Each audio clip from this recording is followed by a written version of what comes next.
오늘은 욥의 두 번째 친구인 수아 사람 빌닷, 이 빌닷의 주장과 그에 대하는 욥의 반응을 살펴보고자 합니다.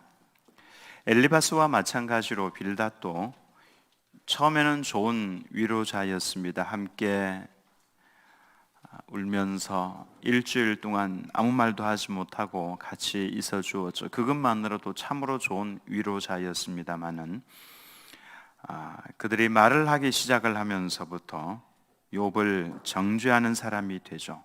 이런 면에서 볼 때 우리가 끝까지 좋은 친구로 남는다는 것, 또 끝까지 좋은 위로자로 남는다는 것이 얼마나 어려운 것인가를 알 수가 있습니다. 우린 그래서 기도해야 됩니다. 하나님, 제가 이웃에게 좋은 친구로 추억이 될 수 있도록, 또 좋은 위로자로 그렇게 기억이 될 수 있도록 저에게 지혜를 주시고 또 선한 말을 하며 하나님 앞에 올바르게 살아갈 수 있도록 도와주십시오. 이런 기도가 필요합니다. 우리 이웃을 생각을 할 때에 다시는 만나고 싶지 않은 사람, 이렇게 된다면 잘못 산 것이나 마찬가지죠.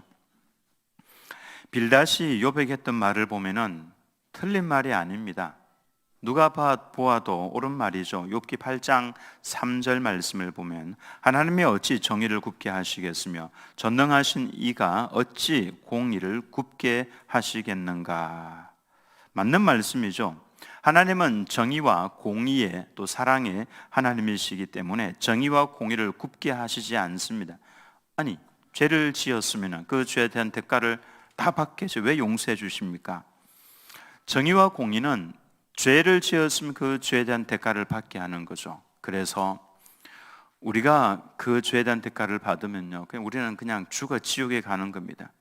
그래서 우리를 구원하시기 위해서 그 죄에 대한 대가를 아들 예수님에게 다 지우어서 십자가에서 대신 죽게 하셨죠. 결단코 죄를 그냥 넘어가는 법이 없습니다. 하나님은 정의와 공의의 하나님이시죠. 빌닷이 이 말을 할 때는 이 말씀은 그 말씀 그대로 진리입니다마는 이 말씀을 욥에게 대입을 하고자 할 때는, 또 사람에게 대입을 하고자 할 때는 조심해야 됩니다. 이 말씀은 하나님은 정의와 공의 하나님이시기 때문에 틀림이 없다. 그러나 욥 너는 틀렸다, 그 말씀이 의미가 들어가 있는 거죠. 욥, 너에 대한 하나님의 심판은 옳은 것이다. 네가 죄가 있으니까 하나님께서 정의와 공의를 가지고 심판하신 것 아니냐, 이런 의미입니다. 사실 정의와 공의는요, 굉장히 중요한 겁니다.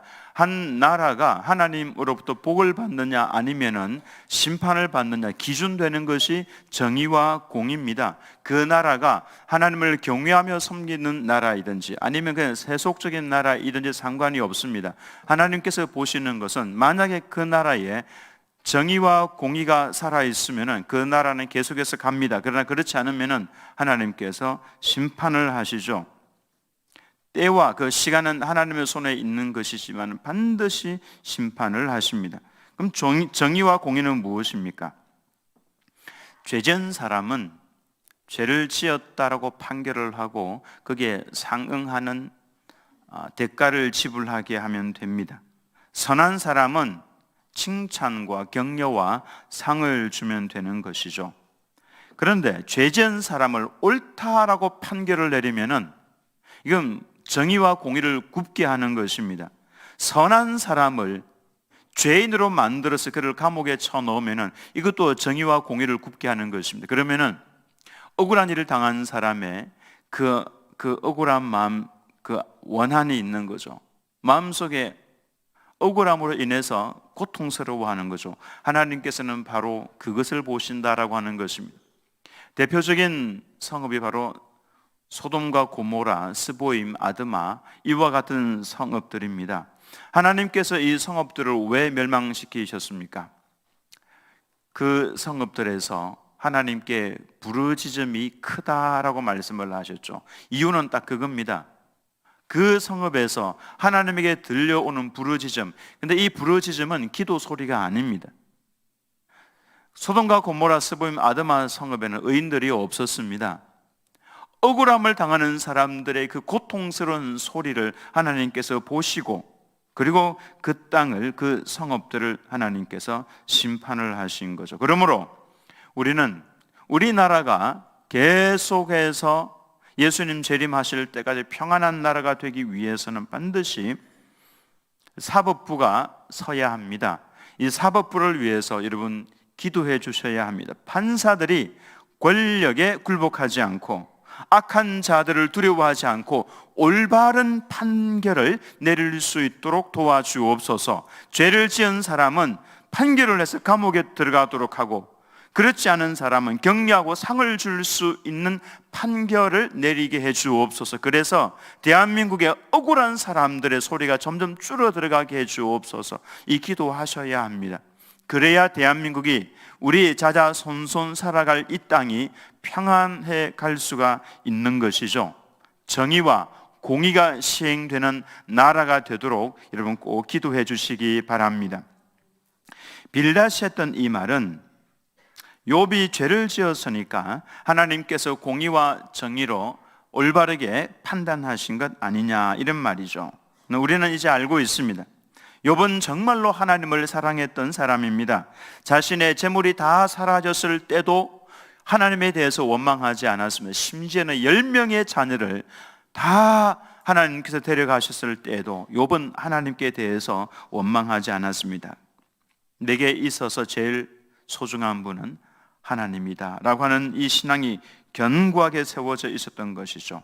예수님께서 베드로에게 부활을 하신 이후에 딱 이 질문 하나 하셨습니다. 베드로야, 너 이 모든 것들보다 나를 더 사랑하느냐? 이 사람들보다도 또 너의 가족, 그리고 너의 그 직장이 배 아닙니까? 어부니까 이 모든 것들보다도 나를 더 사랑하느냐? 베드로는 여기에 대해서 사실 직접적으로 대답을 못했습니다. 그러나 욥은, 이 욥의 신앙을 보면요, 욥은 정당하게 대답을 할 수 있습니다. 예, 하나님, 제가 하나님을 제일로 사랑합니다. 내 모든 재물보다도, 내 자녀들보다도, 내 목숨보다도 하나님을 더 사랑합니다. 이렇게 말을 할 수 있는 사람이 바로 이 욥이었습니다. 근데 우리는 어떤 사람이 되어가야 되는가? 여러분, 성경 말씀을 읽으면서 하나님께서 우리의 신앙에 모범되는 분들을 보여주셨죠. 사무엘이라든지 다윗이라든지 아브라함이라든지 또 욥이라든지 이와 같은 신앙의 모범을 보여준 이유는 다른 사람 닮아가지 말고 바로 이와 같은 모범을 닮아가라, 그 말씀입니다. 너희들도 이렇게 살아갈 수 있다라고 하는 것을 보여주고 있는 겁니다. 그러면 우리 욥기를 읽으면서 하나님, 저도 욥처럼 이와 같은 신앙인이 되게 해 주옵소서, 이렇게 살아가야 된다라고 하는 것이죠. 우리는 하나님처럼 거룩해질 수 있습니까? 라는 질문에 대해서 여러분 답을 한번 해보시기 바랍니다.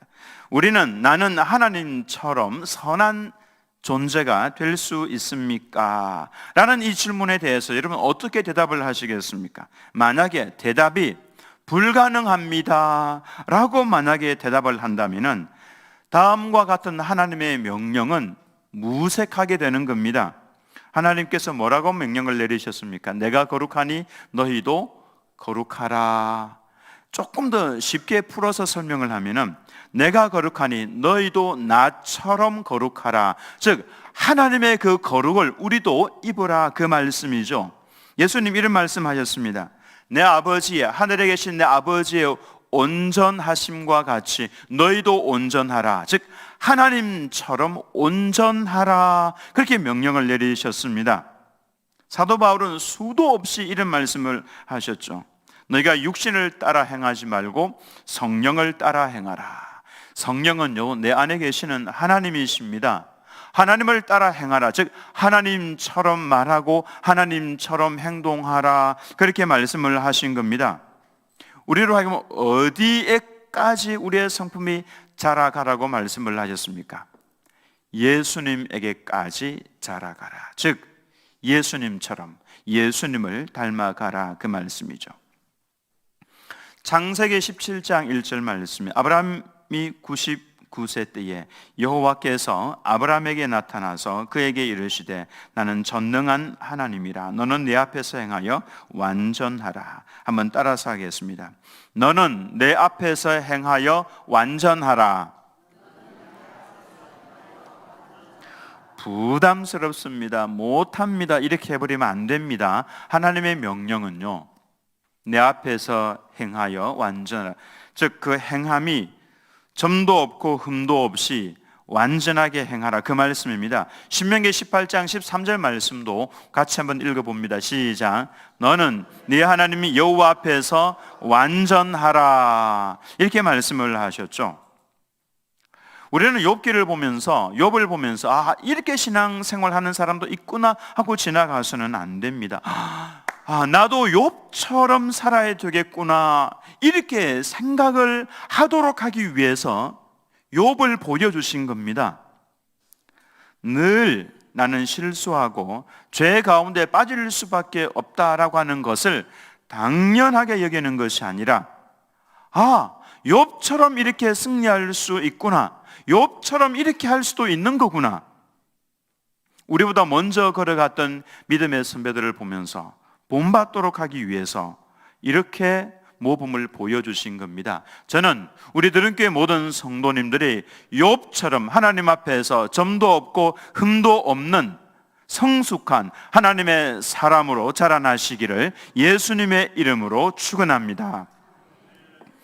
아멘 소리 작게 나올 줄 알았습니다. 이와 같은 거룩한 욕심을 가지셔야 돼요. 누가 바라보아도 참으로 아름답고 참으로 거룩한 하나님의 자녀다, 이런 소리를 들어야 되지 않겠습니까? 두 번째로 빌다시 했던 말을 보면요, 참 쪼잔합니다. 제가 욥의 입장이라면 이런 친구 더 이상 안 사귀고 싶을 것 같아요. 욥기 8장 4절에 보면은 네 자녀들이 주께 죄를 지었으므로 주께서 그들을 그 죄에 버려두셨나니. 기가 막히지 않습니까? 욥을 상대하다가 이제는 욥의 자녀들까지 끌어들였습니다. 안 그래도 죽은 10명의 자녀들 때문에 가슴이 아파 미치겠는데 그 자녀들까지 끌어들여서 네 자녀들이 죄를 지었으니까 이와 같은 벌을 받는 거 아니냐, 이렇게 말을 하면요, 빌닷은 더 이상 친구 아닙니다. 이렇게 주장을 하다가 11절에 재밌는 표현을, 속담을 인용을 하죠. 욥기 8장 11절에 왕골이 진펄 아닌 데서 크게 자라겠으며 갈대가 물 없는 데서 크게 자라겠느냐. 이 속담을 우리나라 속담으로 바꾸면요, 아니 땡 굴뚝에 연기 나랴, 원인이 있으니까 결과가 있는 거 아니냐. 다시 말씀드리면 욥의 네가 고난 가운데 있는 것은 너의 죄악 때문이고 너 자녀들의 죄악 때문이 아니냐, 이렇게 이야기를 하고 있는 겁니다. 사실 우리는 이제 생각을 조금 다르게 하셔야 됩니다. 그것보다는 하나님의 아주 특별한 계획 가운데에 하나님께서 어떤 놀라운 목적을 이루기 위해서 욥에게 주신 고난이다, 이렇게 생각을 하는 것이 맞습니다. 주변의 동료들이 고난 가운데 있으면 생각을 이렇게 바꾸십시오. 하나님께서 아주 특별한 계획을 가지고 특별한 목적을 이루기 위해서 주신 고난이다. 사실 욥의 친구들의 공격은요, 다 똑같습니다. 죄가 있으니까 이런 고난 당하는 것 아니냐, 그러니 그거 인정하고 회개하라고 하는 이 엘리바스와 빌닷의 연속된 공격 앞에서 욥의 반응이 굉장히 중요합니다. 우리가 본받아야 할 욥의 반응인데요, 욥기 9장 15절 말씀에 내가 가령 내가 의로울지라도 대답하지 못하겠고 나를 심판하실 그에게 간구할 뿐이며, 만약 내가 의로울지라도, 이 표현은요, 욥이 한 발짝 뒤로 물러선 겁니다. 이제 욥도 대화를 하는 중에 그의 마음 가운데 조금씩 깨닫고 있는 거죠. 그가 얼마나 순수했으면 하나님 나 의인입니다 라고 막 주장을 하다가 이제 조금씩 자신의 자리를 찾아갑니다. 이전에는 나 잘못 없습니다, 내가 얼마나 하나님을 순결하게 사랑했는지, 내가 얼마나 의롭게 살았는지 하늘에 계신 하나님이 증인이 아니십니까? 하나님 대체 어디에 계십니까? 나타나셔서 저를 좀 변호해 주십시오. 말씀 좀 해 주십시오. 왜 침묵하고 계십니까? 하나님께 막 그렇게 대어들었던 사람이죠. 근데 사실 우리가 아무리 충성을 하고 아무리 헌신을 하고 아무리 우리가 사랑을 한다고 할지라도 하나님 앞에 서면은 무슨 말을 우리가 할 수가 있겠습니까? 주님, 저는 무익한 종입니다. 제가 죄인입니다 라고 말을 하는 것이 맞죠. 욥이 서서히 제 자리를 찾아가고 있는 모습을 볼 수가 있습니다. 욥기 9장 20절에도요, 가령 내가 의로울지라도 내 입이 나를 정죄하리니 가령 내가 온전할지라도 나를 정죄하시리라. 가령, 만약, 이제는 이렇게 하지 않았었죠. 내가 아무리 의롭고 온전하다고 할지라도 하나님 앞에 서면은 사실 아무것도 아니라는 고백입니다. 하나님 앞에서 의롭다고 주장할 수 있는 사람이 대체 어디에 있습니까? 날마다 하나님과 동행하면서 성령의 충만한 모습으로 살았다고 할지라도 하나님 앞에 서면은 고개를 숙여야 하고 제가 죄인입니다, 이 고백을 해야 됩니다. 사도 베드로 얼마나 성령이 충만했습니까? 그 고통 가운데에서도 기뻐하고 기뻐하라, 다시 말하노니 기뻐하라, 항상 기뻐하고 쉬지 말고 기도하고 범사에 감사하라, 그 삶을 자신의 몸으로 살아내었던 이 사도 바울 아닙니까? 이 성령 충만했던 사도 바울이 자기 자신을 가리기 위해서 뭐라고 고백을 합니까? 나는 죄수 중에 괴수입니다. 한번 해본 소리인 것 같습니까? 전혀 그렇지 않습니다. 성령이 충만하니까 내 안에서 일어나고 있는 조그만 죄악도 너무 크게 보이는 겁니다. 그래서 견딜 수가 없었던 것이죠. 그래서 사도 바울은 하나님 앞에 엎드려서 내가 죄수 중에 괴수입니다, 이렇게 고백을 했던 것입니다. 성령이 충만하면 충만할수록 내 안에 일어나고 있는 조그만 죄악들도 너무나도 잘 보입니다. 그게 내 눈에 보이니까 견딜 수가 없는 것이죠. 그래서 그냥 해본 소리가 아니고요, 이 사도 바울은 하나님 앞에 엎드려서 하나님, 제가 주님 앞에 고개를 못 들겠습니다. 내가 죄수 중에 괴수입니다. 그런데 주변에 있는 사람들이 사도 바울을 보면요, 그렇게 의로울 수 없고 그렇게 선할 수가 없고 그렇게 착할 수가 없고 그렇게 성령이 충만할 수가 없는 삶을 살아가고 있는 겁니다. 그래도 불구하고 바울은 하나님 앞에, 하나님, 제가 죄수 중에 괴수입니다, 얼마나 겸손하게 엎드리는지. 자기 자신을 잘 보았기 때문에 그래서 이 고백이 나오는 겁니다. 여러분, 우리가 성령이 충만하면 충만할수록 자기 자신을 잘 봅니다. 그리고 곁에 있는 성도가 그를 보면은 정말 선하고 의롭게 살아가는데 나는 하나님 앞에 고개를 못 듭니다. 하나님, 죄인입니다. 내가 고개를 도무지 들 수가 없습니다. 이런 성도의 삶이 얼마나 선하고 얼마나 의롭겠습니까? 하나님께서 욥기를 우리들에게 보여주신 것은요, 너희들도 이와 같이 살아가라, 이것을 말씀을 하고 있는 겁니다. 나는 당연히 죄를 지을 수밖에 없는 존재니까 그렇게 살아가라는 말씀은 성경에 어느 곳에도 없습니다. 없는 그 말씀을 만들어 가지고 나는 죄를 지을 수밖에 없으니까 내가 이렇게 살아가는 것은 당연한 거야, 천만의 말씀입니다. 그리 살지 말라는 것이죠. 욥의 부족한 부분이 무엇입니까? 그는 정말로 하나님을 경외하며 사랑하고 의로운 모습으로 살았습니다. 욥이 아무런 죄를 짓지 않았다라고 하는 건 아닙니다. 욥은요, 욥의 신앙에 대해서는 1장에서 우리가 잘 살펴보았습니다. 욥의 평소의 삶이 어떠했습니까? 행여나 내가 죄를 지었을 것 같아서 그는 늘 속죄제를 하나님께 드렸습니다. 즉 회개하는 삶을 살았다라고 하는 것입니다. 그런다고 해서 욥이 막 죄악을 범하면서 회개하는 삶을 살았느냐? 그렇지 않습니다. 그는 하나님을 경외했기 때문에 죄악과 더불어 싸웠습니다. 그럼에도 행여나 내 마음에서부터 죄를 범했을까 해서, 그래서 부지중에 지은 죄악까지도 용서해 달라고 하는 의미에서 속죄제를 늘 드린 겁니다. 이것이 욥의 신앙입니다. 여러분, 하나님 앞에 엎드려서 내 안에서 일어나고 있는 생각의 죄악까지도 하나님 용서해 달라고, 제가 죄인이라고 고백을 하는 성도는요, 죄 잘 못 짓습니다. 죄를 지으려고 그러면 양심의 가책을 받아서 잘 못 짓습니다. 그리고 죄악과 더불어 싸워서 이기는 것이죠. 우리의 삶이 욥처럼 이래야 한다라고 하는 것입니다. 죄에 대해서는 싸우고 의롭게 살아가지만은, 그러나 하나님 앞에 엎드리면 하나님, 제가 고개 들 수 없습니다. 제가 죄인입니다. 이와 같은 신앙인으로 살아가시기를 예수님의 이름으로 축원합니다. 반드시 우리의 삶은 이렇게 되어야 됩니다. 이게 정상적인 신앙인의 모습이고, 세상 사람들이 이와 같은 성도의 모습을 보면은 고개를 아니 숙일 수가 없습니다.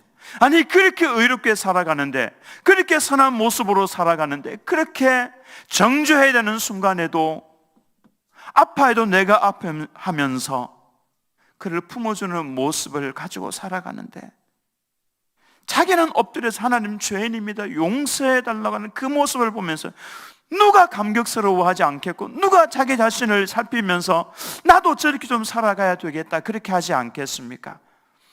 세상을 사는 성도의 모습은 이러해야 하는데, 이 모습을 우리가 잃어버리고 나니까 세상의 성도를 우습게 아는 겁니다. 그렇게 살아갔던 욥도 자신에게 닥친 그 고난을 이해할 수가 없었습니다. 그래서 욥기 10장 2절 말씀을 보면은, 내가 하나님께 아뢰오리니 나를 정죄하지 마시옵고 무슨 까닭으로 나와 더불어 변론하시는지 내게 알게 하옵소서. 욥이 사실 잘 몰랐던 겁니다. 진짜로 몰랐습니다. 나는 하나님만 사랑하고 하나님만 의지하고 살면은 그냥 잘 되고 형통할 줄 알았는데, 그게 아니라 고난 가운데 들어오니까 이해가 안 되는 겁니다. 하나님, 제발 말씀 좀 해 주십시오. 이 말씀을 가만히 보면은 욥의 친구들은 계속해서 욥을 정죄하고 있지만은, 욥의 반응을 보면요, 그는 친구를 상대하고만 있는 것이 아니라 하나님을 상대하고 있음을 알 수가 있죠. 하나님이여, 내가 하나님께 아뢰오리니 왜 이 일이 내게 일어났는지 좀 제게 알려주십시오. 하나님을 상대하고 있습니다. 물론 그는 친구들과 더불어서 이렇게 토론을 하기도 했지만은 욥의 관심은 오로지 하나님이었습니다. 그렇게 하나님을 상대하고 있으니까 놀라운 일이 일어납니다. 욥의 입에서 조금씩 답이 나오기 시작을 하죠. 처음에는 자신의 의로움만 주장을 하다가 시간이 조금 지나니까 하나님 앞에 누가 의로울 수가 있겠는가라고 하더니, 이번에는 정말 놀라운 표현을 합니다. 아마 그가 잘 몰랐을 겁니다. 몰랐음에도 불구하고 하나님께서는 구약 성경 전체를 통틀어서 가장 의미심장한 표현을 욥의 입을 통해서 하게 하십니다. 이처럼 하나님과 계속 대화를 하다가 보면 전혀 답이 없는 것 같은데, 그 속에 하나님께서 깨닫게 해주시면서 답을 알려주시죠. 이 놀라운 말씀, 어찌 제가 혼자 읽을 수 있겠습니까? 여러분, 같이 읽는 것이 좋을 것 같습니다. 욥기 19장 25절입니다. 같이 읽습니다. 시작. 내가 알기에는 나의 대속자가 살아계시니 마침내 그가 땅 위에 서실 것이라.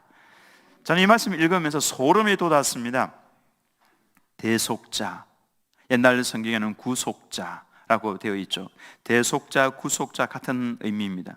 갑자기 하나님을 바라보면서 말씀을 드리고 있는데 그의 뇌리를 스쳐가는 한 단어, 대속자, 구속자, 히브리어로 고엘이라는 단어입니다. 고엘. 이 고엘이라고 하는 단어는 원래 땅을 잃어버렸을 경우에, 다른 사람에게 내 땅이 넘어갔을 경우에, 여러분, 유대인들에게 있어서 땅은요 아주 특별합니다. 우리가 생각을 하고 있는 땅과는 완전히 다른 개념입니다. 어떤 땅의 개념을 가지고 있냐면은 하나님의 명령이 있었죠. 땅을 팔지 마라. 이 땅은 내가 너에게 영원히 주는 땅이다. 이렇게 말씀을 하셨습니다. 그래서 땅은 팔아도 다시 되찾아와야만 했습니다. 그들에게 있어서 땅은요, 하나님께서 나와 내 자손 대대로 주신 선물입니다. 하나님께서 주신 것을 어찌 내가 다른 사람에게 팔 수 있겠는가? 팔아도 무슨 수를 써서, 물론 부당한 수를 쓰면 안 됩니다만 찾아와야 되는 것이죠. 근데 이 땅이 내가 너무 못 먹고 너무 가난해서 땅을 팔아서 다른 사람 손에 넘어갔을 경우에 찾아와야 되는데 나는 그 땅을 찾아올 수 있는 여력이 없습니다. 그때 누군가가 내 대신 땅값을 지불하면은 그 땅을 찾아올 수가 있는 것이죠. 그럴 때 사용한 단어가 고엘입니다. 땅을 대속하다, 땅을 구속하다. 그래서 대속이라고 하는 단어는 땅을 회복하다 이 의미를 가지고 있습니다. 땅을 되찾아오다. 여기에서 한 단계 더 나아가서 이 고엘 속에는 다른 의미가 하나가 더 있는데요, 잃어버린 사람을 찾아오다라고 하는 의미가 있습니다.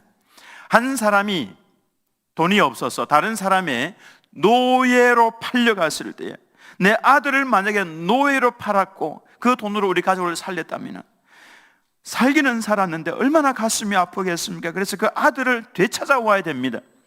노예로 팔려간 그 아들을 되찾아오려고 하는데 돈이 없어요. 누군가가 대신에 몸값을 지불을 해주면은 우리 아들은 자유의 몸이 되어서 기뻐하고 즐거워하고 춤을 추면서 환호성을 지르면서 돌아올 수가 있는 것이죠. 나를 위해서 누군가가 대속해 주면은 그렇게 되는 겁니다. 욥은 하나님을 상대해서 자신의 감정을 표출하다가 갑자기 그의 입에서 대속자라고 하는 단어가 떠올랐습니다. 내가 지금 다 잃어버렸는데, 재물도 잃어버렸고 재산, 땅 다 잃어버렸는데, 사람도 다 잃어버렸는데 갑자기 고엘이 떠오른 겁니다. 대속자가 떠오른 것이요, 대속자는요 되찾아줄 수 있는 인물을 말하는 겁니다. 내가 다 잃어버렸는데 다 찾아줄 수 있는 분이 계시구나. 그분이 바로, 그래서 내가 알기에 나의 대속자가 살아계시니 마침내 그가 땅 위에 서실 것이라, 땅 위에 오실 것이라는 거죠. 대속자에 대한 소망이 생겼던 것입니다. 나의 대속자가 이 땅에 오실 것이라. 욥이 이 대속자가 예수님인 줄 어떻게 알았겠습니까? 모릅니다. 근데 하나님을 향하여 그 마음이 간절해서 부르짖고 있으니까 그의 입에 하나님께서 답을 조금씩 주고 계시는데, 놀랍게도 그의 입에서 대속자가 오실 것이다, 대속자가 이 땅 위에 오시면 내가 잃어버린 모든 것을 다 회복을 시켜주실 것이다. 놀랍게도 나중에 하나님께서 욥이 살아있는 동안에 다 회복을 시켜줍니다. 모든 재물과 땅과 그리고 잃어버린 사람까지도 다 회복을 시켜주시죠. 그건 이제 마지막 장에 가서 볼 수가 있고요. 우리는 어떤 경우에도 하나님의 이름을 불러야 하고 하나님을 찾아야 하고 하나님과 더불어서 대화를 해야 합니다. 그러면은 보이지 않는 길이지만은 하나님께서 조금씩 보여주시죠. 어느 선교사가 중국 과학기술대학교에 가서 가르치다가 중국 젊은이들을 가르치다가 절망에 빠졌습니다. 어느 겨울날 운동장 가이에 서서 이제 앙상하게 그 나뭇잎 다 떨어져 버린 그 앙상한 나무 가지를 보면서 가만히 서 있다가 혼자서 중얼거렸습니다. 이런 게 필요합니다. 하나님, 길이 보이지 않습니다. 아무리 제가 복음을 전해도 이 젊은이들이 변하지 않습니다. 무신론 사상이 그들을 장악하고 있습니다. 제가 아무리 복음을 전해도 이들은 하나도 변하지 않는데 왜 나를 이곳에 보냈습니까? 사람을 변화시키는 하나님의 능력은 어디에 있습니까? 넋두리를 하나님께 하고 있는데 갑자기 하나님의 음성이 그의 가슴에 들려왔습니다. 무엇이 보이느냐? 앙상한 나뭇가지가 보입니다. 봄이 되면 그 나뭇가지에 물이 오르고 싹이 나고 자라서 열매를 맺게 될 것이다. 순간 깜짝 놀랐습니다. 순간 깨달았죠. 그렇구나. 봄이 되면은 이 앙상한 가지에 싹이 날 것이고 결국 열매를 맺게 될 것이구나.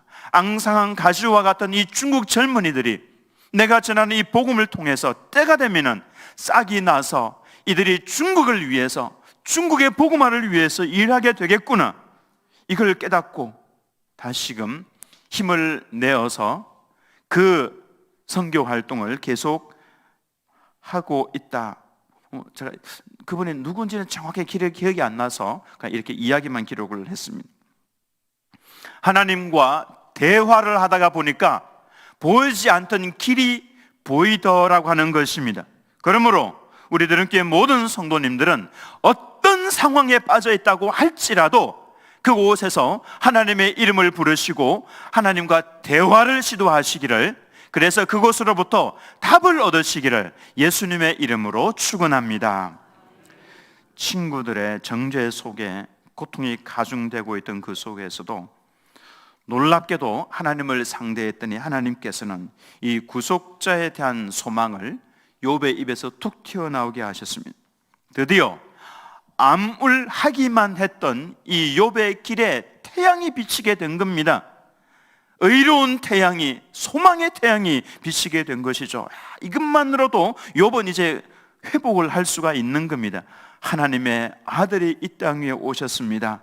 그분이 이 땅 위에 발을 딱 디디는 순간 그분이 선포하신 말씀이 있죠. 그 말씀이 바로 욥이 했던 이 고백입니다. 마태복음 20장 28절에 인자가 온 것은, 구속자를 말합니다, 섬김을 받으려 함이 아니라 도리어 섬기려 하고 자기 목숨을 많은 사람의 대속물로 주려 함이니라. 대속자로 오셔서 자신의 몸을 대속물로 주려 함이라 그랬죠. 변론자가 되어주시고 위로자가 되어주시고 회복시켜주시기 위해서 찾아오신 예수님이시죠. 구속자이신 예수님. 이 구속자이신 예수님에 대한 열망이 욥의 고난을 통해서 탄생을 했다는 사실입니다. 저는 그래서 이런 생각을 합니다. 하나님께서 욥에게 이 고난을 주신 이유는 이 고난을 통해서만 욥의 입에서 이 고백이 나올 수 있기 때문에 인자가, 즉 대속자가 이 땅 위에 오실 것이다, 구속자가 이 땅 위에 오실 것이다, 그것이 나의 소망이고 내 문제의 해결점이다라고 하는 것이죠. 얼마나 놀라운 고난의 신비입니까? 빌닷의 마지막 주장은 이겁니다. 욥기 25장 6절이죠. 마지막 말이 이 말입니다. 하물며 구더기 같은 사람, 벌레 같은 인생이랴. 맞는 것 같죠.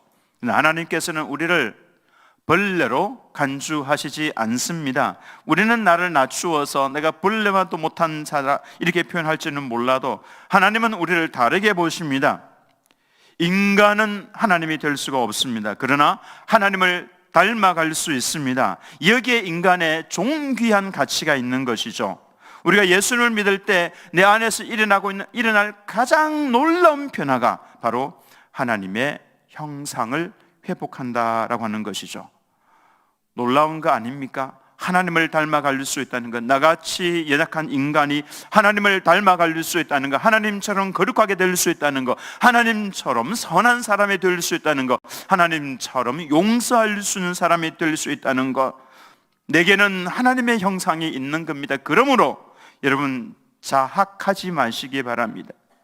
하나님은 우리를 벌레보다 못한 존재로 지으신 것이 아닙니다. 아주 존귀하게 지으셨습니다.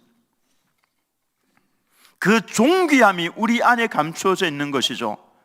그래서 베드로에게 앞으로 너를 게바라 하리라, 변덕이 심했던 베드로 속에 게바, 즉 반석이 숨어 있는 걸 본 것이죠.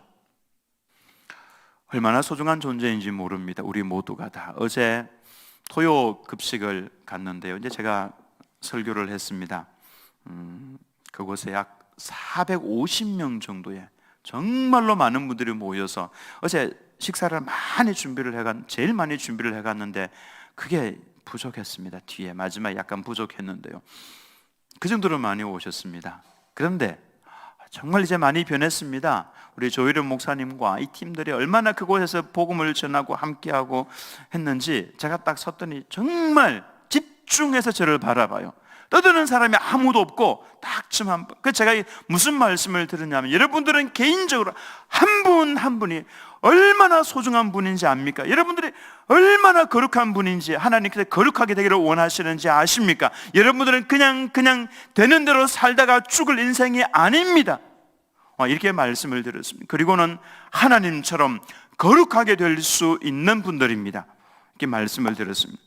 맞습니다. 우리 모두는 개인 한 분 한 분 얼마나 소중한 분인지 하나님께서 그렇게 창조하셨다라고 하는 것입니다. 그러므로 여러분, 함부로 다른 사람을 정죄하고 손가락질하고 아프게 하지 마십시오. 우리 그동안에 너무 많이 아팠고 상처도 주었고 지칠 대로 지쳤습니다.